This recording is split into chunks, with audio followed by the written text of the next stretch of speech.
নবী সাল্লাল্লাহু আলাইহি ওয়াসাল্লাম এশার নামাজ পড়েছেন। কিসের নামাজ? এশার নামাজ পড়ে কাবা ঘরের পাশে হাতিম আছে, কাবার হাতিম, হাতিমের উপর তিনি শুয়ে আছেন ডান কাত হয়ে। ডান কাতে শোয়া সুন্নত। ডান কাতে শুয়ে আছেন, তন্দ্রা ভাব, পরিপূর্ণ ঘুম আসে নাই। নবীদের কিন্তু ঘুম নাই।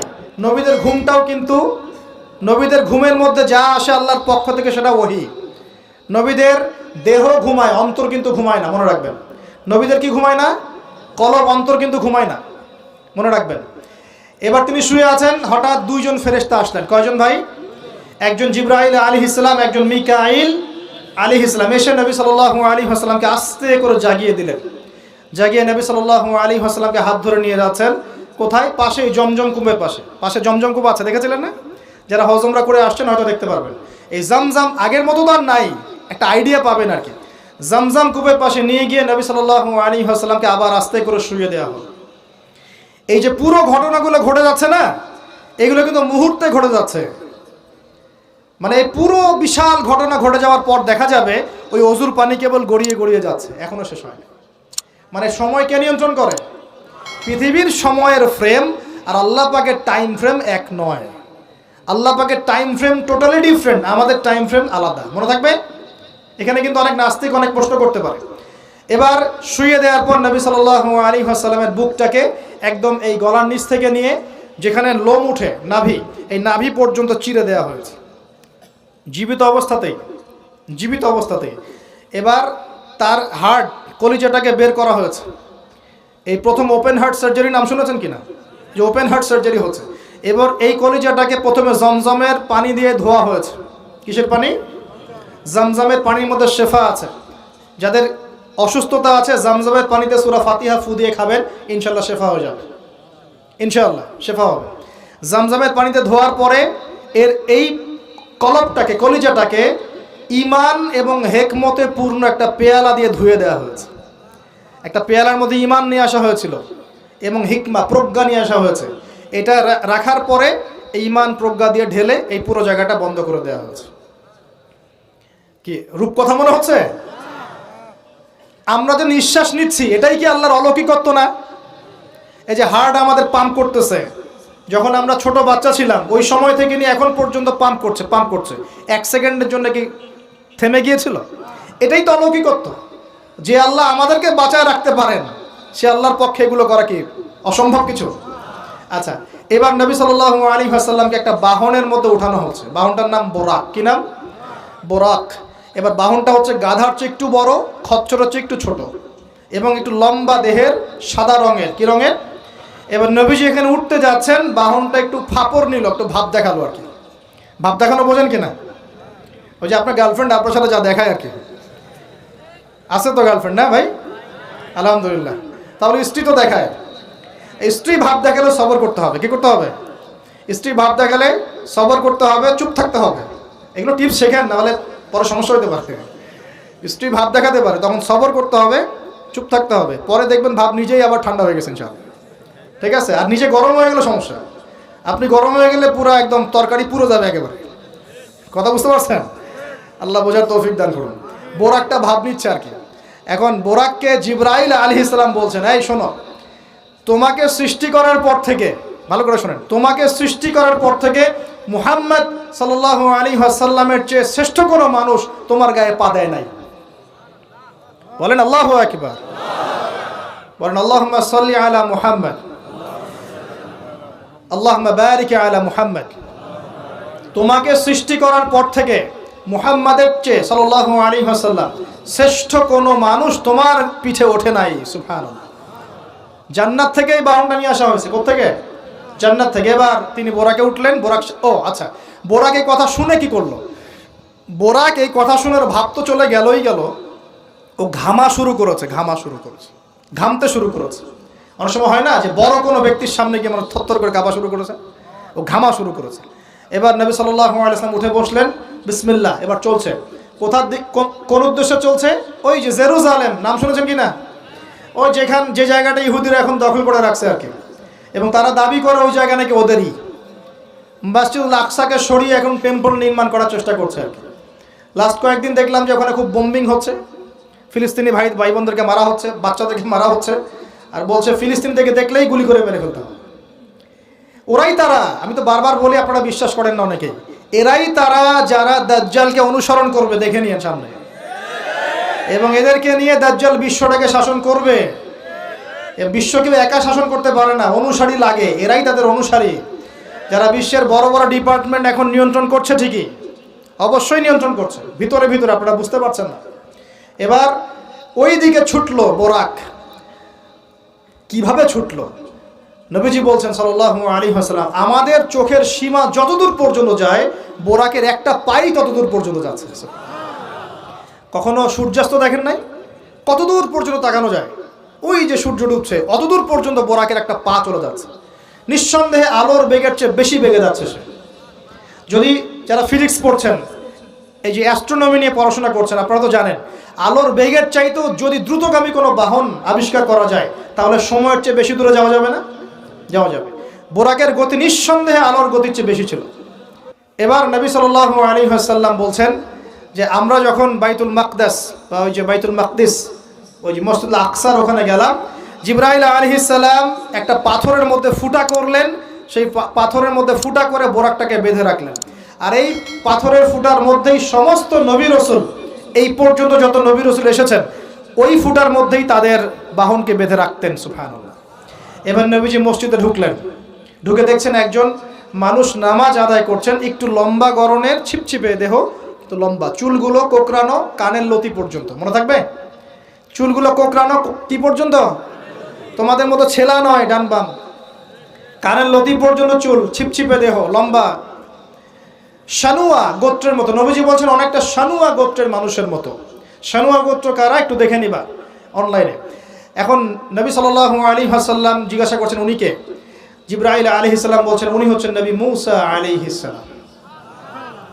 আল্লাহ বা কিভাবে এটা করলেন আল্লাহ ভালো জানেন, এটা আমরা ব্যাখ্যা করতে পারবো না। নবী মূসা আলাইহিস সালাম নামাজ পড়ছেন, আরেকজনকে দেখলেন তার গড়ন কিছুটা মাঝারি ধরনের, চুলগুলো হচ্ছে সিল্কি, মানে স্ট্রেট চুল, লম্বা, এবং সোনালী রঙের।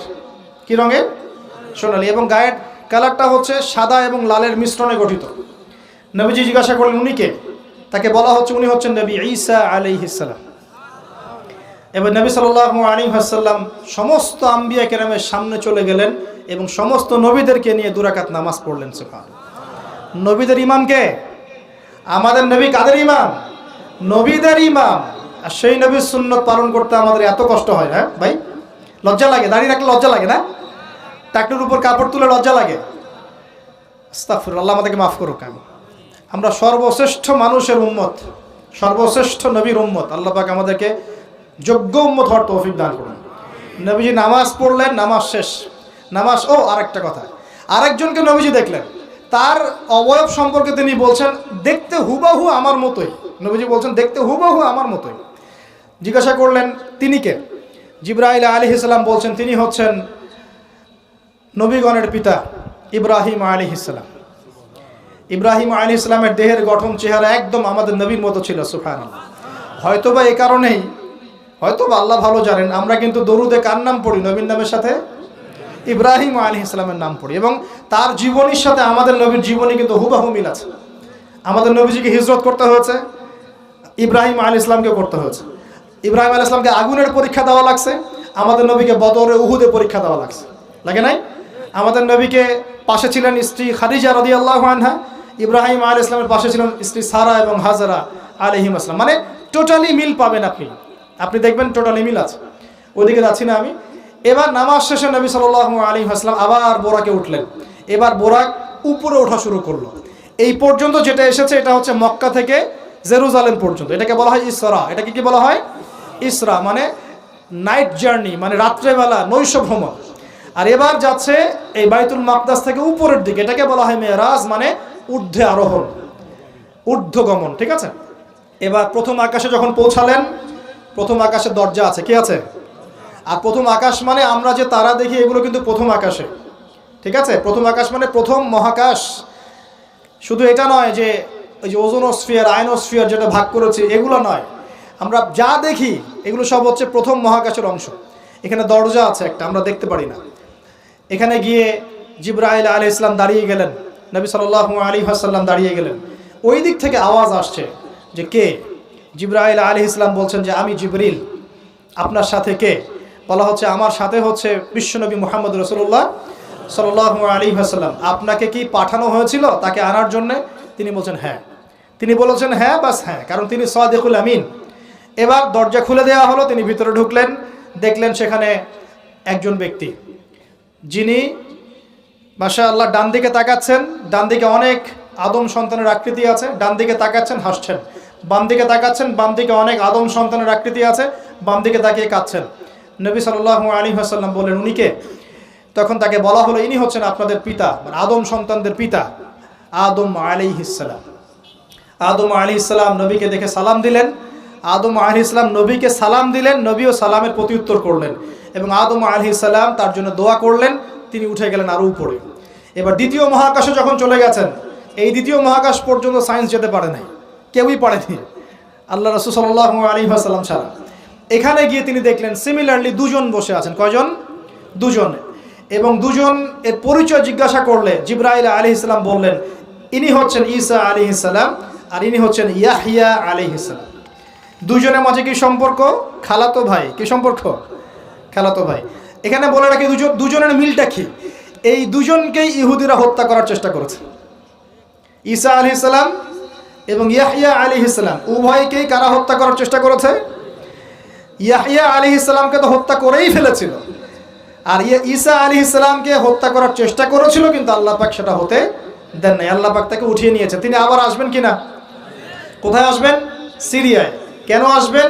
কারণ তিনি এই পৃথিবী থেকে দাজ্জাল এবং তার সমস্ত বাহিনীকে মেরে ফেলবেন ইনশাআল্লাহ, এবং প্যালেস্টাইন থেকে সারা বিশ্বে 40 বছর রাজত্ব করবেন ইনশাআল্লাহ তাআলা। এটা হবে কি না? বিশ্বাস আছে তো ইনশাআল্লাহ? এটা হবে ইনশাআল্লাহ তাআলা। এরপর সামনে যান, তৃতীয় আসমানে উঠলেন। সেখানে দেখছেন একজন ব্যক্তি যাকে এই পৃথিবীর অর্ধেক সৌন্দর্য দেয়া হয়েছে। নবীজি বললেন তিনি কি? এত অপরূপ সুন্দর। তখন নবী সাল্লাল্লাহু আলাইহি ওয়াসাল্লামকে বলা হচ্ছে তিনি হচ্ছেন ইউসুফ আলাইহিস সালাম, যাকে এই পৃথিবীর অর্ধেক সৌন্দর্য দেয়া হয়েছে। আমরা সূরা ইউসুফ পড়ি আর মনে করি এটা হচ্ছে ইউসুফ জুলাইখার ঘটনা, তাই না ভাই? আসলে এখানে প্রেম কাহিনী কার? এখানে প্রেম কাহিনী হচ্ছে ইউসুফ আলাইহিস সালাম এবং তার বাবার। ভালো করে পড়ে দেখবেন, এখানে বাবা এবং ছেলের মহব্বতের কাহিনী বর্ণিত হয়েছে। আর ইউসুফ আলাইহিস সালামের বাহ্যিক সৌন্দর্য নিয়ে আমরা কথা বলি, তার বাহ্যিক সৌন্দর্যের চাইতে তার চরিত্রের সৌন্দর্য ছিল 1000 গুণ বেশি উত্তম। জেনার অপবাদ দিয়েছে তাকে মানুষ, তিনি নির্দোষ হয়েও বিনা অপরাধে 12 বছর জেল খেটেছেন, তারপরেও তিনি অন্যায় পথে পা বাড়ান নাই। বাড়িয়েছেন?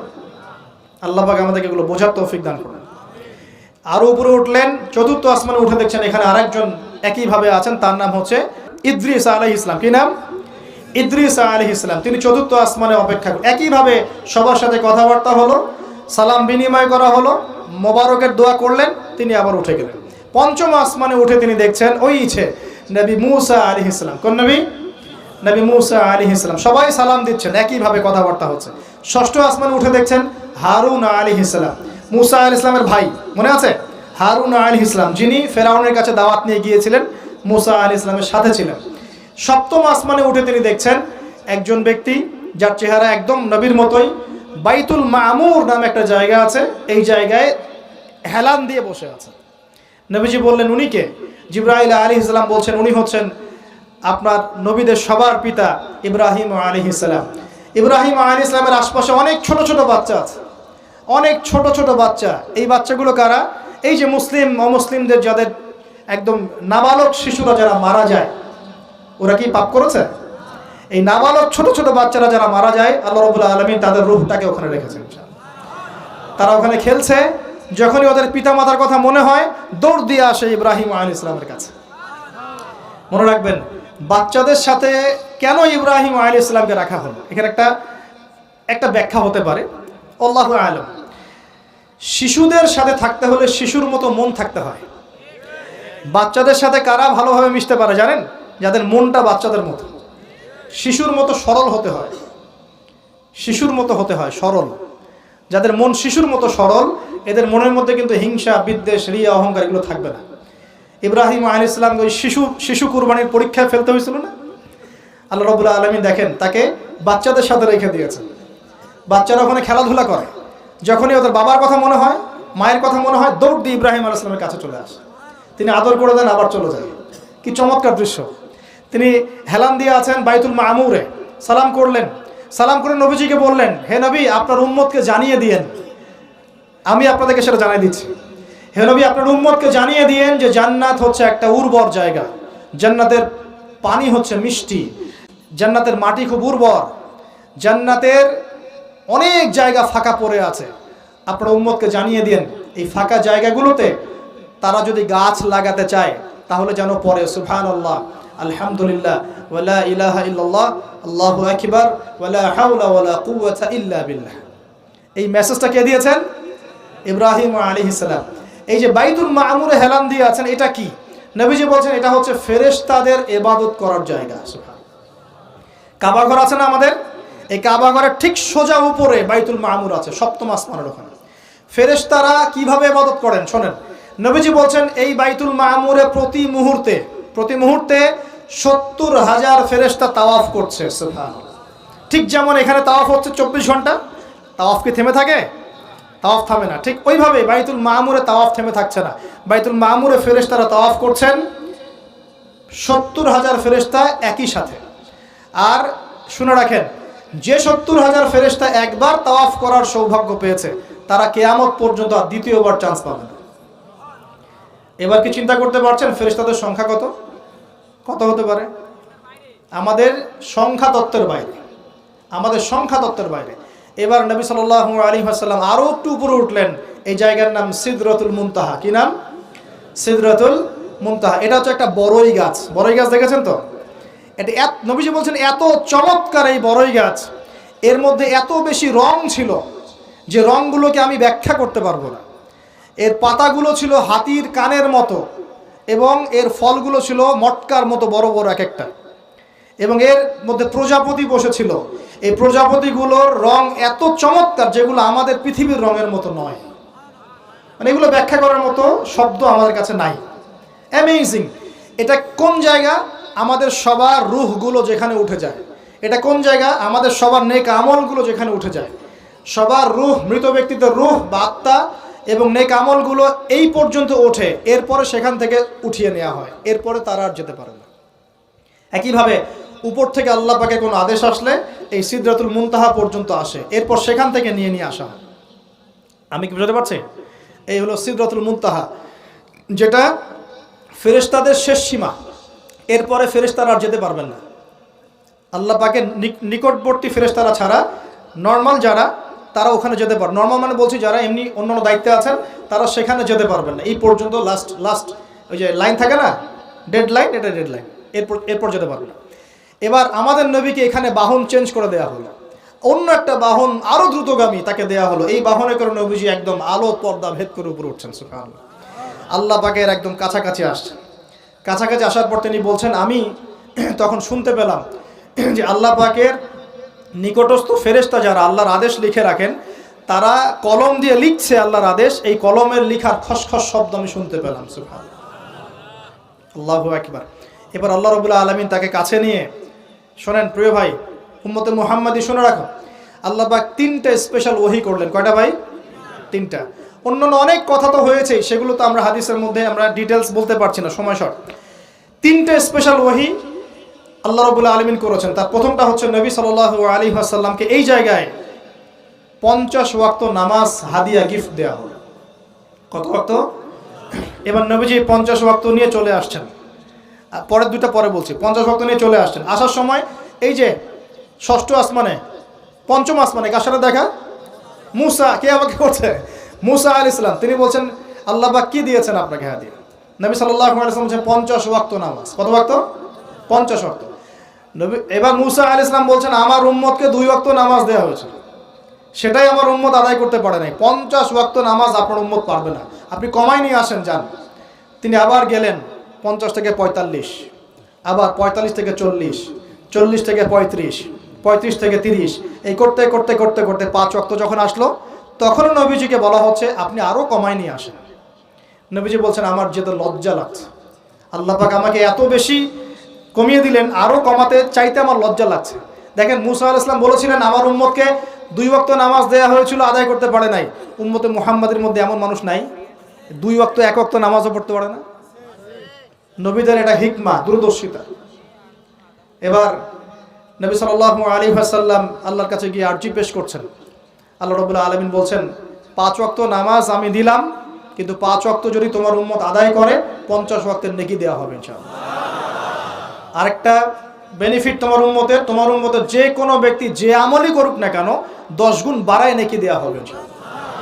কিন্তু তোমার উম্মতের কোনো ব্যক্তি যদি গোনা করে তাহলে গোনাকে 10 গুণ বাড়ায় দিব না ইনশাআল্লাহ। গোনা একটাই থাকবে। গোনা কি হবে? একটাই থাকবে। আর নেকির কাজ করলে 10 গুণ বাড়ায় দেওয়া হবে। 1 টাকা দান করছেন 10 টাকার নেকি হবে। 1 রাকাত নামাজ পড়ছেন 10 টাকাতে নেকি হবে। একটা সেজদা করছেন 10টা সেজদার নেকি হবে ইনশাআল্লাহ। কথা বুঝতে পারছেন? এটা হলো একটা গিফট বা হাদিয়া। সেকেন্ড গিফটটা হচ্ছে আল্লাহ রাব্বুল আলামিন নবী সাল্লাল্লাহু আলাইহি ওয়াসাল্লামকে সূরা বাকারার শেষের 2টা বা 3টা আয়াত ওহী করলেন। কয়টা ভাই? শেষের 2টা বা 3টা। লিল্লাহি মা ফিস সামাওয়াতি এখান থেকে ফানসুরনা আলাল কওমিল কাফিরিন পর্যন্ত। এই আয়াতগুলোর ফজিলত সম্পর্কে এসেছে যে রাতের বেলা কেউ যদি এই আয়াতগুলো পড়ে ঘুমায়, সূরা বাকারার শেষের 2টা বা 3টা পড়ে ঘুমায়, সারা রাত তাহাজ্জুদের নেকি পাবে ইনশাআল্লাহ। এবং দৃশ্য অদৃশ্যের কোনো ক্ষতি, তার কোনো অনিষ্ট সাধন করতে পারবে না ইনশাআল্লাহ। এই যে সমস্যা হয় ঘুমের মধ্যে, জিনের সমস্যা, জাদুর সমস্যা, বদনজর ইত্যাদি, কোনো রকম প্রবলেম তাকে ফেস করতে হবে না ইনশাআল্লাহ তাআলা। সূরা বাকারার শেষের কয় আয়াত? কমপক্ষে 2 আয়াত, যদি পারেন 3টা আয়াত পড়বেন। 2টা হাদিয়া হলো। 3 নম্বর হাদিয়াটা আরো বড়। 3 নম্বর হাদিয়া হচ্ছে নবী সাল্লাল্লাহু আলাইহি ওয়াসাল্লামকে আল্লাহ পাক বললেন, তোমার উম্মতের, একটু গৌর করে শুনেন, তোমার উম্মতের যে কোনো ব্যক্তি যত পাপই করুক না কেন, যদি আমার সাথে শিরকের পাপ না করে, শিরকের পাপ ছাড়া আমার সাথে সাক্ষাৎ করে, আসমান জমিন সমান যদি পাপ করে, আমি আল্লাহ তার সামনে আসমান জমিন সমান ক্ষমা নিয়ে হাজির হব ইনশাআল্লাহ। এই উম্মতের যে কোনো ব্যক্তি খালি লা ইলাহা ইল্লাল্লাহ মুখ দিয়ে পড়েছে, ইসলামের সামনে আত্মসমর্পণ করেছে এবং শিরক মুক্ত আমল করেছে, বেদাত মুক্ত আমল করেছে, ঠিক আছে, তার যত বড় বড় পাপই থাকুক না কেন ইনশাআল্লাহ আল্লাহ পাক কোনো না কোনো ওসিলায় সেই পাপ মাফ করে দেবেন ইনশাআল্লাহ। এটা একদম লিখিত হয়ে গেছে। জান্নাতীদের 120 কাতার হবে। এই 120 কাতার মানুষের মধ্যে 80 কাতার হবে উম্মতে মুহাম্মাদের মধ্যে। আমরা কি শিরক মুক্ত আমল করতে পারবো না ভাই? সাহাবীরা অবাক হয়ে বলছেন, যদি সে চুরি করে, যদি সে জেনা করে, নবীজি বলছেন যদি সে চুরিও করে, যদি সে জেনাও করে, তবুও তাওহীদ ঠিক থাকলে জান্নাতে চলে যাবে। এখন কি তাওহীদ ঠিক করে চুরি করা শুরু করব? তাওহীদ ঠিক করে কি জেনা করা শুরু করব? এখানে আল্লাহ পাকের তাওহীদের গুরুত্ব বোঝানো হয়েছে। আর যে ব্যক্তি প্রকৃত তাওহীদে থাকবে সে কি জেনা করতে পারবে? আল্লাহ পাক আমাদের সবাইকে 3টা হাদিয়া গ্রহণ করার তৌফিক দান করুন। আমার সাথে বলেন, 50 ওয়াক্ত নামাজ মানে 5 ওয়াক্তই। 5 ওয়াক্ত মানেই 50 ওয়াক্ত। 1 ওয়াক্ত পড়ছি মানে 5 ওয়াক্ত পড়ছি। 1 ওয়াক্ত পড়ছি মানে 10 ওয়াক্ত পড়ছি। 1 ওয়াক্ত পড়ছি মানে 10 ওয়াক্ত পড়ছি। আমরা কিন্তু 50 ওয়াক্তের নেকিই পাচ্ছি ইনশাআল্লাহ। আমরা সবাই 5 ওয়াক্ত নামাজের হেফাজত করতে পারবো তো ইনশাআল্লাহ? আল্লাহ পাক তৌফিক এনায়েত করুন, আমিন। আমরা কি সূরা বাকারার শেষের আয়াতগুলো মুখস্থ করতে পারবো ইনশাআল্লাহ? প্রত্যেক রাতে আমল করবো তো ইনশাআল্লাহ? আর শিরক মুক্ত আমল করার চেষ্টা করবো ইনশাআল্লাহ। একটা বই পড়বেন, কিতাবুত তাওহীদ, শিরক সম্পর্কে জানতে পারবেন ইনশাআল্লাহ। আল্লাহ পাক তৌফিক দান করুন। এবার নবীজি আসছেন, একটু শেষের দিকে মনোযোগ দেন, মনোযোগ হারান না, আর কিছু কথা বাকি আছে। নবীজি এবার আসছেন, আসার সময় তাকে জান্নাত জাহান্নাম দেখানো হয়েছে। কি দেখানো হয়েছে? জান্নাত এবং জাহান্নাম। নবীজি বলছেন, আমি জান্নাতকে দেখলাম। বিশৃঙ্খলা করেন না, আমি জান্নাতকে দেখলাম। জান্নাতকে দেখলাম, জান্নাতকে ঘিরে রাখা হয়েছে কষ্ট, ক্লেশ, এগুলো দিয়ে। মানে জান্নাতটা ঘেরা আছে কষ্ট দিয়ে, মানে জান্নাতে যেতে হলে কষ্ট করতে হবে। ঠিক আছে, ফজরের নামাজ উঠতে কষ্ট হয় না? সুদ ছেড়ে দেবো, এটা কষ্ট লাগতেছে না? কষ্ট হবে। আল্লাহর পথে চলতে হলে কিন্তু কষ্ট হবে। মানুষ ভালো মন্দ বলবে, অনেক সমস্যা। জান্নাতকে ঘেরা হয়েছে কষ্ট দিয়ে, আর জাহান্নামকে ঘেরা হয়েছে প্রবৃত্তির দাসত্ব দিয়ে। মন যাচাই তাই করার নাম প্রবৃত্তি। মন চাচ্ছে মদ খাইলেন, মন চাচ্ছে জেনা করলেন, মন চাচ্ছে সুদ খাইলেন, মানে মন যাচাই তা দিয়ে জাহান্নামকে ঘেরা হয়েছে। এবার নবীজি বলছেন, জাহান্নামে আমি উকি মেরে দেখেছি, জাহান্নামে দেখেছি বেশিরভাগ অধিবাসী, জাহান্নামের বেশিরভাগ মানুষ হচ্ছে উম্মতে মুহাম্মাদের নারী জাতি। বলেন নাউজুবিল্লাহ। এই নারী জাতি মানে আমার বোন, আপনার মা, আপনার স্ত্রী, আমার বোন, আমার মা, আমার স্ত্রী, আমাদেরই তো। নারী কি আমাদের বাইরে? কেন তারা জাহান্নামে যাবে? নবীজি বলছেন কয়েকটা কারণ। এক, তারা বেশি বেশি লানত এবং অভিশাপ করে। এক, দুই, তারা এমন কিছু কাপড় পরে শেষ জামানায় বাইরে ঘুরবে যে কাপড়গুলো পরেও তারা নগ্ন থাকবে। দুই, অর্থাৎ বেপরদামির কারণে। তিন, তারা বুক পিঠ চাপড়ায়, প্রলাপ বিলাপ করে, এটা একটা কারণ। চার, তারা স্বামীর সাথে কখনো কখনো কুফরি করে। কেমন? স্বামী সারা জীবন যদি তাদের ভরণ পোষণ ভালোবাসা দিয়ে যায়, কোনো একদিন যদি কোনো সমস্যা সৃষ্টি হয়, বলবে যে সারা জীবন তোমার কাছে কিছুই পাইলাম না। এই সব কিছুর ঊর্ধ্বে একটা কারণ আছে, সেটা হলো, শোনেন, তাদের উদ্ধত মস্তকটা আল্লাহ পাকের বিধানের সামনে সহজে অবনত হতে পারে না, চায় না। এগুলো কিন্তু সব মেয়েদের জন্য নয়, উম্মতে মুহাম্মাদির একটা অংশের মেয়েদের জন্য আল্লাহর নবী এইসব কথা বলেছেন। আবার এমনও মেয়ে আছে, শোনেন, এমনও মেয়ে আছে যারা ঈমান আমল টিকে রাখার জন্য না খেয়ে থাকতেও রাজি আছে। এমনও মেয়ে আছে, এমনও বহু দিনী মেয়ে আছে আমাদের সমাজে যারা ঈমান আমল ধরে রাখতে চায়, পরিবার তাকে রাখতে দেয় না। ফেরাউনের ঘরে থেকেও একজন মেয়ে জান্নাতে গিয়েছে কি না? গিয়েছে। অতএব আমরাও যে দুধে দেওয়া তুলসী পাতা এমন নই, আমাদের মধ্যে বহু খারাপই আছে। কিন্তু নবীজি এখানে স্পেশালি বলেছেন যে শেষ জামানার মেয়েরা, নিসাউন কাসিয়াতুন আরিয়া, যারা কাপড় পরে নগ্ন থাকবে, মহিলাতুন মামিলা, যারা অন্যকে আকৃষ্ট করবে, অন্যের দিকে আকৃষ্ট হবে, এরা জান্নাতে যাবে না, জান্নাতের গন্ধও পাবে না। নবীজি বলেছেন, আমি জাহান্নামে দেখেছি বেশিরভাগ নারী জাতি। এখানে আমার মা, আমার বোন, আপনার মা, আপনার বোনের সতর্ক হওয়ার কি হেদায়েত আছে কি নাই? আর এই মেয়েদেরকে চালাই কি আমরা না অন্য কেউ? আমরাই তো আমাদের পরিবারকে চালাই কি না? আমরাই তো খাওয়াই পড়ে নাকি? তাহলে আমাদের পরিবারের বোনেরা কি পর্দা করতে পারবে না? প্রতিষ্ঠা করতে পারবেন না? পরিবারের আমাদের মায়েরা, বোনেরা, স্ত্রীরা পর্দা করবে না? এই দায়িত্ব আমাদের না? পরিবারের কর্তা আমরা নই? আল্লাহ কি আমাদেরকে জিজ্ঞাসা করবেন না? অতএব আমরাও যেন সতর্ক হয়ে যায়, আল্লাহ পাক তৌফিক দান করুন। এই জন্য বলি, বিয়ে করতে হলে আগে দিনদারিতা দেখবেন, তারপর বিয়ে করবেন। দুনিয়াদারিতা দেখে বিয়ে করলে পরে পস্তাবেন। ছেলে মেয়ের উভয়ের প্রতি একই নসিহত, বিয়ে করতে যদি হয়, বিয়ে যদি করতেই হয়, তাহলে দিনদারিতা দেখে বিয়ে করুন। তারপর দেখবেন যে মেয়ের বংশ কেমন, সৌন্দর্য কেমন, এই সেই পরে দেখবেন। আগে দেখবেন দিনদারিতা ঠিক আছে কিনা। ছেলের ক্ষেত্রে একই বিধান, আগে দেখতে যান না কত বড় চাকরি করে, কত প্রপার্টিজ আছে, কত বড় বাড়ি, এগুলো পরে দেখবেন। আগে দেখবেন ছেলে নামাজ পড়ে কিনা, ছেলের মধ্যে সুন্নত আছে কিনা, এইগুলো আগে দেখবেন। এই বিয়ে নিয়ে প্রচুর জাহিলিয়াত সমাজে আছে, এই কারণেই পরিবারগুলো এখন ভেঙে যাচ্ছে। আল্লাহ পাক আমাদেরকে সুন্নাহ মেনে চলার তৌফিক দান করুন, বলি আমি। নবীজি এখানে বলেছেন, আমি জাহান্নামে দেখেছি বেশিরভাগ অধিবাসী নারী জাতি। আমাদের বোনদেরকে রিকোয়েস্ট করবো, সতর্ক হয়ে যান, আল্লাহর ওয়াস্তে সতর্ক হয়ে যান। কেন? শোনেন, কেন নবীজি বললেন, এই পয়েন্টটা একটু ভালো করে বোঝেন। কেন নবীজি এই উম্মতের মধ্যে বেশিরভাগ মেয়েকে জাহান্নামী বললেন? আপনি একটু চিন্তা করেন তো, এই উম্মতের মধ্যে কি এমন হয়েছে, এই উম্মতের মেয়েদের সাথে কি এমন হয়েছে যার ফলে মেয়েদেরকে আর ঘরে রাখা যায় না, সব বাইরে চলে আসতেছে? কি হয়েছে এই উম্মতের মেয়েদের সাথে? এই প্রবলেম তো আগে 200-500 বছর আগে ছিল না। 500 বছর আগে আপনি কি কোনো মেয়েকে দেখেছেন আমাদের মেয়েদের মতো বেপর্দায় সারা রাস্তাঘাট, গ্রামগঞ্জ, একদম অফিস আদালত বাজার ঘাট সব ঘুরে বেড়াচ্ছে? দেখেছেন 500 বছর আগে, 300 বছর আগে, 200 বছর আগে? লাস্ট সমসাময়িক সময়ে কি এমন হলো যে মেয়েদেরকে আর ঘরে রাখা যায় না? আমি একটা শব্দ বলে দিই, বাসায় গিয়ে রিসার্চ করবেন, সব বলে দিব না। লাস্ট 100-200-300 বছরে একটা মুভমেন্ট, একটা আদর্শ ছড়িয়ে পড়েছে বিশ্বের বুকে, তার নাম হলো ফেমিনিস্ট রেভলিউশন। মনে থাকবে, ফেমিনিস্ট রেভলিউশন। এটা নিয়ে ঘাটাঘাটি করেন, বুঝতে পারবেন কেন জাহান্নামের বেশিরভাগ অধিবাসী জাহান্নামে যাবে, নারীরা কেন জাহান্নামে যাবে বেশি বেশি। এই মুভমেন্টটা নিয়ে পড়াশোনা করলেই বুঝতে পারবেন। আল্লাহ পাক আমাদেরকে বোঝার তৌফিক দান করুন, অন্তরের চোখ খোলার তৌফিক দান করুন। নবীজি আরও বলছেন, আমি জাহান্নামে গেলাম, জাহান্নাম আমাকে দেখানো হলো, এবং সেখানে আমি একজন ফেরেশতাকে দেখলাম। কি দেখলাম? এই ফেরেশতা আমাকে দেখে হাসে নাই। সবাই মনোযোগ দেন, মেরাজের রাতের সবাই নবী সাল্লাল্লাহু আলাইহি ওয়াসাল্লামের সাথে হাসি মুখে সাক্ষাৎ করেছেন এই ফেরেশতা বাদ দিয়ে। নবীজি বললেন জিবরাইল আলাইহিস সালামকে, সে এত গম্ভীর কেন, তার চেহারা হাসি নাই কেন? জিবরাইল আলাইহিস সালাম বলছেন, যখন থেকে আল্লাহ পাক তাকে জাহান্নামের দায়িত্ব দিয়েছেন, যেদিন থেকে আল্লাহ পাক এই ফেরেশতাকে জাহান্নামের দায়িত্ব দিয়েছেন, ওই দিন থেকে তার চেহারার হাসি চলে গেছে। আর কিছু বলতে হবে? কেন হাসি চলে গেল? খুশিতে? জাহান্নামে আল্লাহ পাকের আযাব এবং এই আযাবের দায়িত্ব পালন করতে গিয়ে তার চেহারা থেকে হাসি চলে গেছে, নাউযুবিল্লাহ। নবীজি জানালেন তার নাম হচ্ছে মালিক। কি নাম?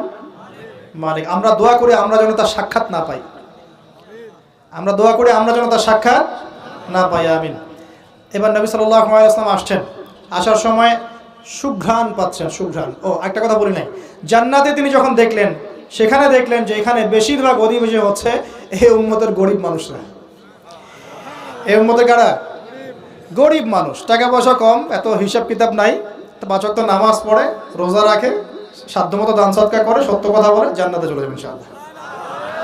গরিবদের 500 বছর আগে, কত বছর আগে? তার মানে এই উম্মতের যদি কেউ গরিব হয়ে থাকি আমরা, কষ্টের কিছু আছে? ইনশাআল্লাহ কষ্টের কিছু নাই। তারপর নবীজি আসছেন, তিনি বলছেন যে আমি একটা মিষ্টি জান্নাতি সুঘ্রাণ পেলাম। আমি জিজ্ঞাসা করলাম এটা কোত্থেকে আসছে? তখন জিবরাইল আলাইহিস সালাম বললেন এই ঘ্রাণ আসছে ফেরাউনের মেয়ের চুল আঁচড়ে দিত একজন দাসী। হঠাৎ একদিন চিরুনি পড়ে গেল হাত থেকে, সে বিসমিল্লাহ বলে চিরুনি উঠিয়েছে, আর দাসী শুনে নিয়েছে বিসমিল্লাহ মানে? বিসমিল্লাহ মানে কি? আল্লাহর নামে মানে কি? তোমার কি ফেরাউন আমার বাবা ছাড়া আরো কোনো ইলাহ আছে নাকি?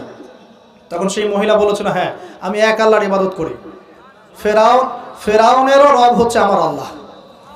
এই অপরাধে তাকে ফেরাউন বড় আগুনের কুণ্ডলি খুঁড়ে তাকে ওখানে নামিয়ে দিয়েছিল, এবং তার 3টা কি 4টা বাচ্চা ছিল, এই সব বাচ্চাগুলোকে তার চোখের সামনে পুড়িয়ে মেরেছে। শেষে একটা বাচ্চা ছিল, কোলের বাচ্চা, এই বাচ্চাকে নিয়ে সে লাফ দিবে, তাকে বাধ্য করা হচ্ছে, সে তো নিজে মরতে রাজি, কিন্তু বাচ্চাটা মায়া লাগবে না, সে বাচ্চাকে নিয়ে লাফ দিতে চাচ্ছে না। তখন আল্লাহ পাক ওই বাচ্চার জবানে আল্লাহর কুদরত, আল্লাহর মুজিজা চালু করে দিলেন, ওই বাচ্চা কথা বলা শুরু করল। ওই বাচ্চা বলল হে আম্মা ইসবিরি ইয়া উম্মা, হে আমার মা সবর করো, ফাইন্না মাউইদুনাল জান্নাহ, আমাদের জন্য আল্লাহ পাক জান্নাত রেখেছেন। আলহামদুলিল্লাহ, লাভ দিয়ে জান্নাত। ওই যে ফেরাউনের স্ত্রী বলা ঠিক না এখানে, ফেরাউনের ওই দাসী যে চুল আশ্রয় দিত, আসিয়া, যার নাম বলা হয় কোনো কোনো জায়গায় আসিয়া, এবং তার সন্তানদেরকে যেখানে দাফন করা হয়েছে ওখান থেকে জান্নাতের ঘ্রাণ আসছে। কে পেলেন এই ঘ্রাণ? রাসূলুল্লাহ সাল্লাল্লাহু আলাইহি ওয়াসাল্লাম। এবার তিনি চলে আসছেন, এসে কাবাঘরের হাতিমে আবার এসে সেখানে আসলেন, এখানে বিমর্ষ মুখে বসে আছেন। কেন মন খারাপ? যে আমি যদি এই ঘটনা যদি কালকে এখন সকালে সবাইকে বলা শুরু করি, সবাই তো আমাকে এখন কি বলবে? মিথ্যাবাদী, এমনিই তো মিথ্যাবাদী বলছে, এখন এই ঘটনা আবার বিশ্বাস করবে কিনা? এখন সকালবেলা আবু জেহেল আসছে, এসে বলছে যে কি নতুন কিছু ঘটনা ঘটছে নাকি, নতুন কোনো ঘটনা আছে নাকি, টিটকারি করলো আর কি। রাসূল সাল্লাল্লাহু আলাইহি ওয়াসাল্লাম বলছেন আমি গতকালকে আকসায় গিয়েছিলাম। এখন আবু জেহেল বলছে ও আচ্ছা চমৎকার, আকসায় গিয়েছিলেন, তাই নাকি, আর কি করেছে? তো যে আমি এই ঘটনা ঘটেছে আমার সাথে। তখন সবাইকে সে ঢোল পিটায় নিয়ে আসলো, আরে আসো আসো, মুহাম্মদ কি বলে শোনো, দেখো কি বলে, তো পাগল হয়ে গেছে নাউজুবিল্লাহ। বলছে আকসায় গিয়েছিলে, বলো তো আকসায় কি কি আছে? সুবহানাল্লাহ, আল্লাহ রাব্বুল আলামিন, এখন যেমন ভিডিও দেখি না আমরা, এইভাবে আল্লাহ রাব্বুল আলামিন মসজিদুল আকসাকে নবীর সামনে তুলে ধরলেন, সামনে এবং নবী সাল্লাল্লাহু আলাইহি ওয়াসাল্লাম দেখে দেখে বলছেন আকসায় কয়টা দরজা আছে, কয়টা জান্নাত আছে, পূর্ব দিকে কি আছে, পশ্চিম দিকে কি আছে, সিঁড়ি কয়টা, সব বলে দিলেন মাশাআল্লাহ। এরপর আবু বকর সিদ্দিকের সামনে একজন কাফের গিয়ে বলছে জানো মুহাম্মদ কি বলেছে? মুহাম্মদ এই কথা বলেছে। আবু বকর সিদ্দিক তখন বলছেন যে আমি তো এর চাইতেও কঠিন কথা বিশ্বাস করি, আমি তো বিশ্বাস করি যে নবী সাল্লাল্লাহু আলাইহি ওয়াসাল্লামের কাছে আসমান থেকে আল্লাহর ওহী আসে, আর মেরাজের রাতটার এমন কি, আমি তো বিশ্বাস করি আল্লাহ তার সাথে কথা বলেন, আল্লাহ পাকের কথা তার কাছে আসে, আল্লাহর কালাম তার কাছে আসে। ওই দিন থেকে নবী সাল্লাল্লাহু আলাইহি ওয়াসাল্লামের এই সাহাবীর নাম হয়ে গেল আবু বকর সিদ্দিক। এখন এর মাঝখানে আর কয়েকটা কথা হয়েছে, আমাদের নবী পরে হাদিসে জানিয়েছেন, এগুলো বলে শেষ করছি। নবীজি বলছেন আমি যখন মেরাজের রাতে গিয়েছি আমাকে আল্লাহ পাক কিছু আযাব দেখিয়েছেন। কি দেখেছেন ভাই? আমরা দোয়া করি আল্লাহ পাক এই আযাবগুলো থেকে আমাদেরকে বাঁচান, এবং যে পাপের কারণে এই আযাব হয় সে পাপ থেকে আমাদেরকে বাঁচান, বলেন আমিন। আর একটা কথা বলে রাখি, যেহেতু নবীকে এই আযাবগুলো দেখানো হয়েছে, অন্য কোনো নবীকে কিন্তু দেখানো হয় নাই। কাকে দেখানো হয়েছে? আমাদের নবীকে। তার মানে এই পাপগুলো এবং এই আযাব আমাদের উম্মতের মধ্যেই বেশি থাকবে। বুঝতে পারছেন না মনে হয়? এই আযাব এবং পাপগুলো কি অন্য কোনো নবীকে দেখানো হয়েছে? আমাদের নবীকে দেখানোর কারণ কি? কারণ আপনার উম্মতের মধ্যে এই পাপগুলো ছড়াবে বেশি, এবং আপনার উম্মতের একটা অংশ এই আযাবগুলো ভোগ করবে। কি আযাব? নবীজি যাচ্ছেন, দেখছেন, যুবকরা শুনো ভালো করে, নবীজি দেখছেন একটা চুলা, কি ভাই, তন্দুর রুটি দেখেছেন, যে চুলায় রান্না করে, ঠিক ওই রকম শব্দই হাদিসে এসেছে, তান্দুর। এই চুলা এমন চুলা যার মাথাটা হচ্ছে সরু, নিচের দিকটা মোটা, নিচে আগুন জ্বলছে, ভিতরে কিছু মানুষ আছে, নিচ থেকে আগুনের দাবদাহ আসছে। যখনই আগুন আসছে জাহান্নামের, তখন তারা ধাউ ধাউ করে উপরে উঠছে, আবার যখন আগুন নেমে যায় তখন তারা নিচে নেমে যায়। নবীজি মর্মান্তিক দৃশ্য দেখে বললেন যে এরা কারা, যাদেরকে এমন আযাব দেওয়া হচ্ছে? জিবরাইল আলাইহিস সালাম বললেন, যুবক ভাই শোনেন ভালো করে, জিবরাইল আলাইহিস সালাম বললেন এরা হচ্ছে আপনার উম্মতের সেই সব ব্যক্তি যারা বিবাহ বহির্ভূত জিনা করেছিল। এই পাপটা মারাত্মক। আল্লাহ পাক আমাদের সবাইকে পাপ থেকে ফিরে আসার তৌফিক দান করুন। এবং এই পাপ যদি করে থাকেন হতাশ হবেন না, তওবা করে আজকেই ফিরে আসবেন। তওবা করলে আল্লাহ পাক যে কোনো পাপ মাফ করে দেবেন ইনশাআল্লাহ। যে কোনো পাপ, তওবা খাস করতে হবে, কোনোদিন এই পাপে লিপ্ত হওয়া যাবে না। এই যে গত 3-4 দিন আগে একটা দিবস চলে গেল না, লক্ষ লক্ষ কোটি কোটি যুবক যুবতী পাপ করেছে, করে নাই? আর আমরা উস্কে দিয়েছিলাম কাছে আসার গল্প, অমুক তমুক, হাবি জাবি, কত কথা। আর এদের স্লোগানগুলো এত চটকদার, খুব মজা লাগে আর কি, খুব মজা, মুখরোচকভাবে উপস্থাপন করে। আল্লাহ পাকের কাছে আসার গল্প করা যায় না, রাসূলের কাছে আসার গল্প করা যায় না। আসলে এখনকার মিডিয়াগুলো এতটাই নির্লজ্জ হয়ে গেছে। কেন বলছি শোনেন, ইসলামের সাথে শত্রুতা তো আছেই, কোনোদিনও আল্লাহর কাছে আত্মসমর্পণ করা লাগে এমন কোনো ওয়ার্ডও বলবে না। টাইটেল দিবে ভূমিকম্পের কাছে মানুষ কত অসহায়, টাইটেল দিয়েছে একটা। প্রাকৃতিক বিপর্যয়ের সামনে মানুষ কত অসহায়, প্রকৃতির কাছে মানুষ কত অসহায়, এসব টাইটেল দিয়ে ভিডিও দিচ্ছে।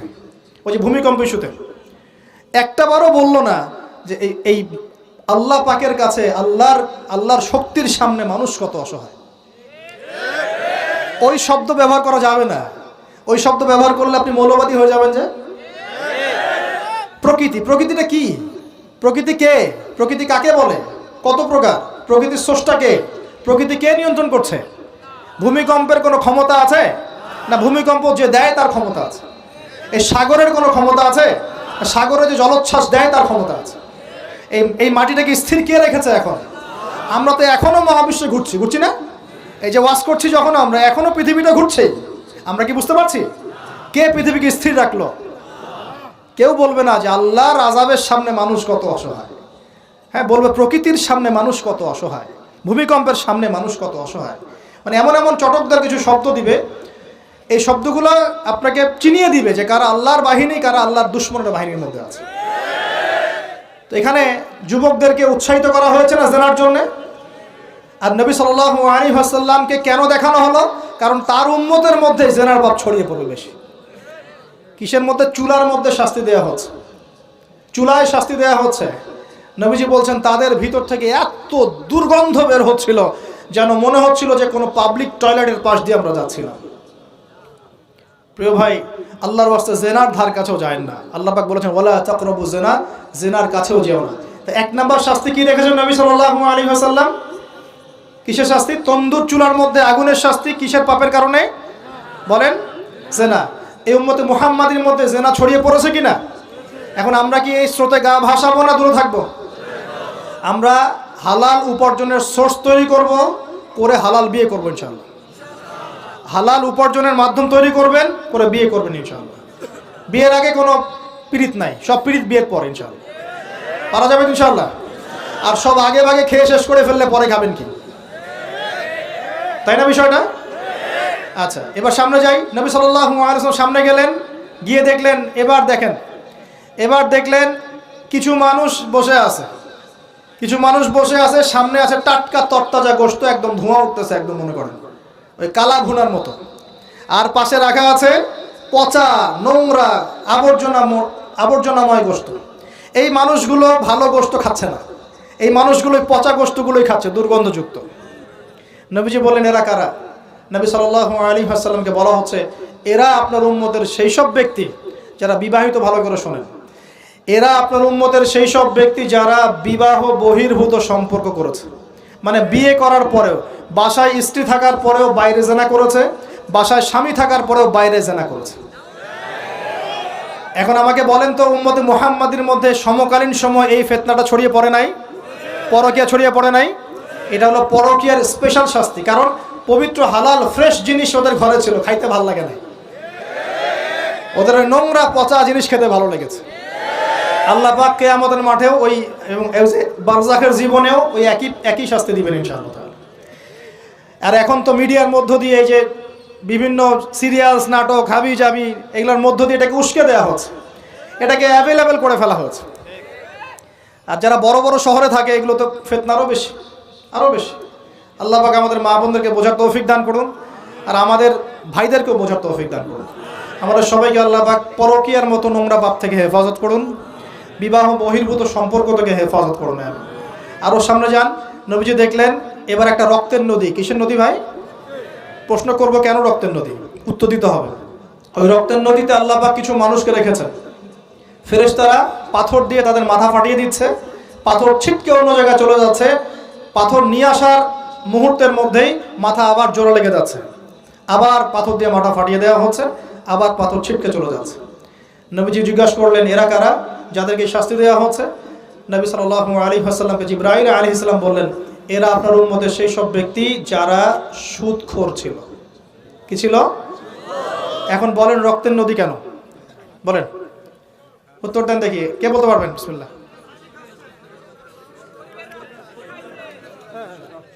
মাশাআল্লাহ মাশাআল্লাহ, শুকরিয়া। সুদের মধ্য দিয়ে এক শ্রেণীর মানুষ ধনী হয় আর এক শ্রেণীর মানুষ গরিব হয়।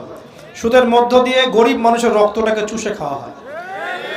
এই কারণেই কিয়ামতের মাঠে এবং বারজাখের জীবনে রক্তের নদীতে ফেলে মাথাটা ফাটিয়ে দেওয়া হবে। মাথা কেন ফাটানো হবে? এই মাথা দিয়ে শয়তানি বুদ্ধিটা বের করেছিল যে ইন্নামাল বাইউ মিসলুর রিবা, সুদ হচ্ছে ব্যবসার মতোই। এই শয়তানি কোত্থেকে বের হয়েছে?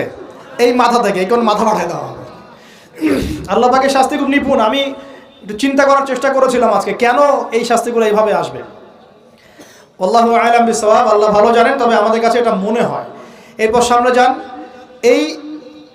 এই পাপের কারণেই আরও কিছু মানুষকে শাস্তি পেতে দেখা গেছে। নবীজি দেখেছেন আরও এক শ্রেণীর মানুষ যাদের পেটটা ফুলে আছে। প্রাসাদ দেখেছেন, অট্টালিকার মতো পেটটা ফুলে আছে, ভিতরে সাপ কিলবিল করছে। না না না না না, নবীজিকে জিজ্ঞাসা করলেন এরা কারা? এই হাদিসেও আছে এরা ছিল আপনার উম্মতের সুদখোর ব্যক্তিরা, পেটের ভেতর সাপ কিলবিল করছে। আর একটা জায়গায় তিনটা দেখা গেছে সুদখোরের শাস্তি। কয়টা ভাই? তিনটা। একটা দেখলাম রক্তের নদীতে মাথা ফাটানো, একটা হচ্ছে পেটের মধ্যে সাপ কিলবিল করছে, আর একটা হচ্ছে দেখলেন কিছু মানুষ পানিতে হামাগুড়ি দিচ্ছে এবং পাথর খাচ্ছে। কি খাচ্ছে ভাই? পাথর। এবং এই পাথরটা ভিতরে যাচ্ছে, গিয়ে পিছনের রাস্তা দিয়ে বের হয়ে যাচ্ছে। নবীজি বলেন এরা কারা? একই উত্তর দিলেন জিবরাইল আলাইহিস সালাম, এরা হচ্ছে আপনার উম্মতের সুদখোর ব্যক্তিরা। সুদের এই তিনটা শাস্তি স্পেশাল দেখা গেছে। কেন আল্লাহ ভালো জানেন, আমরা সব ব্যাখ্যা করতে পারবো না। নবীজি আরও সামনে এগিয়ে গেলেন, তাকে দেখানো হলো এবার এক শ্রেণীর ব্যক্তি, হাতগুলো নখগুলো তামার মতো লম্বা, তামার নখ, লম্বা লম্বা নখ। দেখেছেন কোন মুভির মধ্যে দেখা গেছে, ছবির মধ্যে তামার লম্বা লম্বা। হ্যাঁ, তো এই নখগুলো দিয়ে তারা চোখ এবং গাল আঁচড়াচ্ছে, কোনো ক্ষেত্রে বুক আঁচড়াচ্ছে এবং ওই গোশতগুলো খাচ্ছে। নবী জিজ্ঞাসা করলেন এরা কারা? নবীজিকে বলা হচ্ছে এরা আপনার উম্মতের সেই সব ব্যক্তি যারা বেশি বেশি গীবত করত এবং অন্যের নামে মিথ্যা অপবাদ ছড়াতো। আর সতর্ক করে দেই, এই পাপটা কিন্তু এখন ছেলে মেয়ে সব সমাজে বেশি হয়। কি আলেম জালেম সব সমাজে বেশি হয়। কোনো ক্ষেত্রে ওয়াজ মাহফিলের প্যান্ডেলগুলোর মধ্যে বসে বসে মানুষের গীবত করা হচ্ছে। এবং অনলাইনের ফেসবুক আর ইউটিউবের যে কন্টেন্টের যুগগুলো চলছে, এখানে কারণ থাক না থাক মানুষের গীবত তহমত প্রচুর হচ্ছে, কোনো কারণে হোক অকারণে হোক। সতর্ক হয়ে যাবেন, আপনার দ্বারা আমার দ্বারা যদি কারো গীবত হয়, তামার নখ দিয়ে গাল আঁচড়াতে হবে কিয়ামতের মাঠে। আল্লাহ পাক বাঁচাক, আমাদের হেফাজত করুন। এবং এই পাপের আরেকটা শাস্তি দেখা হয়েছে, ওই যে নিজের ভাইয়ের গোশত ছিঁড়ে ছিঁড়ে খাচ্ছে, এই শাস্তিও নবী সাল্লাল্লাহু আলাইহি ওয়াসাল্লাম দেখেছেন গীবতের কারণে। আরও সামনে গেলেন, দেখলেন এক শ্রেণীর মানুষকে আগুন খাওয়ানো হচ্ছে এবং আগুনগুলো পিছনের রাস্তা দিয়ে বের হয়ে যাচ্ছে। জিজ্ঞাসা করা হলো তারা কারা? নবীজিকে বলা হচ্ছে এরা আপনার উম্মতের সেই সব ব্যক্তি যারা এতিমের মাল ভক্ষণ করত। এতিমের মাল অন্যায়ভাবে ভক্ষণ করে খেয়ে ফেলতো। আছে কি নাই সমাজের মধ্যে? নবীজি আরও সামনে গেলেন, দেখলেন এক শ্রেণীর মানুষ কাঁধে অনেক বোঝাগুলো হালকা করার বদৌলতে উল্টা তারা বোঝা হালকা না করে আরও কিছু বোঝা ঘাড়ে নিচ্ছে। লাকড়ির বোঝা ঘাড়ে নিয়ে পথ চলার চেষ্টা করছে, কিন্তু পথ চলতে পারছে না। নবীজি বলেন এরা তো অদ্ভুত, এরা তো চাইলে বোঝা হালকা করে চলতে পারত, বোঝা আরও নিয়ে চলছে কেন? নবীজিকে বলা হচ্ছে এরা আপনার উম্মতের সেই সব ব্যক্তি যারা দায়িত্ব যতটুকু নিয়েছিল অতটুকু তো পালন করতে পারতই না, আরও দায়িত্ব চেয়ে নিত মানুষের কাছে। দায়িত্ব চেয়ে নেওয়ার সংস্কৃতি চলছে না এখন? যোগ্যতা থাক আর না থাক মানুষ দায়িত্ব চাচ্ছে না, দায়িত্ব না দিলে লাভ করে। যোগ্যতা থাক না থাক মানুষকে দায়িত্ব চেয়ে নিচ্ছে কিনা? দায়িত্ব নেওয়াটা বড় কথা নয়, পালন করাটা বড় কথা। না করতে পারলে এই শাস্তি ভোগ করতে হবে। আল্লাহ পাক আমাদের সবাইকে হেফাজত করুন, আমিন। এবার সামনে গেলেন, দেখলেন এবার তো মুশকিল। সামনে গিয়ে দেখলেন এক শ্রেণীর মানুষ, কয়েকটা মানুষ না, এক শ্রেণীর মানুষ যাদের জিহ্বাগুলোকে, ঠোঁট আর জিহ্বাগুলোকে আগুনের কেচি দিয়ে কেটে ফেলা হচ্ছে। নবীজি বললেন এরা কারা? রাসূল সাল্লাল্লাহু আলাইহি ওয়াসাল্লামকে বলা হচ্ছে এরা আপনার উম্মতের সেই সব ব্যক্তি যারা ছিল ওয়াইজ বক্তা, আলেম ওয়াইজ বক্তা, যারা মানুষের সামনে দ্বীনের কথা বলতো কিন্তু নিজেরাই সেই দ্বীনের প্রতি আমল করতো না। আল্লাহ রাব্বুল আলামিন আমাকে এবং আপনাদের সবাইকে এই মর্মান্তিক শাস্তি থেকে বাঁচান। যা বলবো তার উপর আমল করার তৌফিক দান করুন, যা জানবো তার উপর আমল করার তৌফিক দান করুন। যা বলি আমল করি না সেটা প্রয়োজনে বলার দরকার নাই, যেটা আমল করি না সেটা প্রয়োজনে বলার দরকার নাই। আল্লাহ পাক আমাদেরকে রাসূলের সুন্নাহ মাফিক দাওয়াতি কাজ করার তৌফিক দান করুন এবং এই শ্রেণীর বক্তার অন্তর্ভুক্ত হওয়া থেকে আল্লাহ পাক আমাদেরকে বাঁচান। এইভাবে তিনি আরও বেশ কিছু শাস্তি দেখলেন, তারপর তাকে ফিরিয়ে আনা হলো। এই মেরাজের ঘটনা এভাবে শেষ হলো। এখন এই পুরো মেরাজের ঘটনা আমরা যা শিখলাম, রাসূলুল্লাহ সাল্লাল্লাহু আলাইহি ওয়াসাল্লামের এই মেরাজ উম্মতে মুহাম্মাদের জন্য খাস কিনা, আমাদের জন্য খাস কিনা? এরকম ঘটনা কি বিশ্বে আর কোথাও ঘটেছে? এই পুরো হিস্ট্রির মধ্যে কি এরকম ঘটনা কখনো ঘটেছে? অন্য কোন নবীর সাথে ঘটেছে? অন্য কোন উম্মতের সাক্ষী আছে? আমরা সাক্ষী আছি, আমাদের নবীর সাথে ঘটেছে। আমাদের নবীর ক্ষেত্রে জীবনে এই বিস্ময়কর ঘটনা একবার ঘটেছে। আল্লাহ পাক কি কোনো নবীকে তার কাছে নিয়ে ওহী করেছেন? আসুন এই মেরাজে যে বিষয়গুলো আমরা শিখলাম আমরা সবাই এর উপর আমল করার চেষ্টা করি। আল্লাহ পাক তৌফিক দান করুন। প্রথম কথা, 5 ওয়াক্ত নামাজ হাদিয়া এসেছে, ছাড়বো কি ইনশাআল্লাহ? আল্লাহ পাক সবাইকে 5 ওয়াক্ত নামাজ পড়ার তৌফিক এনায়েত করুন, বলি আমিন। 2 নাম্বার, সূরা বাকারার যে শেষের আয়াতগুলো সেগুলো আমল করবো তো ইনশাআল্লাহ? আল্লাহ তৌফিক এনায়েত করুন, বলি আমিন। তৃতীয়ত হচ্ছে শিরকের পাপে লিপ্ত না হলেই জান্নাতে যাবো ইনশাআল্লাহ। শিরকের পাপে লিপ্ত হবেন কখনো? আল্লাহ পাক শিরক কি কেন বোঝার তৌফিক দান করুন, শিরক মুক্ত আমল করার তৌফিক দান করুন। যে শাস্তিগুলো দেখে এসেছেন নবী সাল্লাল্লাহু আলাইহি ওয়াসাল্লাম, আমাদের মা বোনদেরকে কি বেপরদায় রাখবো? ফ্যামিলিস্ট রেভলিউশনে ধোকায় পড়বো? আমরা কি জান্নাতে যাওয়ার জন্য একটু কষ্ট করতে পারবো না? ইনশাআল্লাহ। আর জাহান্নাম ঘেরা আছে প্রবৃত্তি দিয়ে, প্রবৃত্তির দাসত্ব করব? সুদ কি খাবো? আমরা কি এতিমের মাল ভক্ষণ করব? জেনার পাপে লিপ্ত হব? আমরা কি সুদের পাপে লিপ্ত হব? আমরা কি মৃত ভাইয়ের গোশত খাওয়ার পাপ করব? আমরা কি এমন বক্তা হব যে কথা বলে কিন্তু আমল করে না? আমরা কি দায়িত্ব পালন করতে পারি না এমন দায়িত্ব ঘাড়ে নিব? আল্লাহ পাক আমাদেরকে সবাইকে মেরাজের রাতে নবী সাল্লাল্লাহু আলাইহি ওয়াসাল্লাম যে মর্মান্তিক আযাব গজবগুলো দেখে এসেছেন এগুলো চেনার, বোঝার এবং এগুলো থেকে দূরে থাকার তৌফিক দান করুন, বলি আমিন। এই পাপগুলো থেকে আমাদের সবাইকে দূরে থাকার তৌফিক দান করুন, বলি আমিন।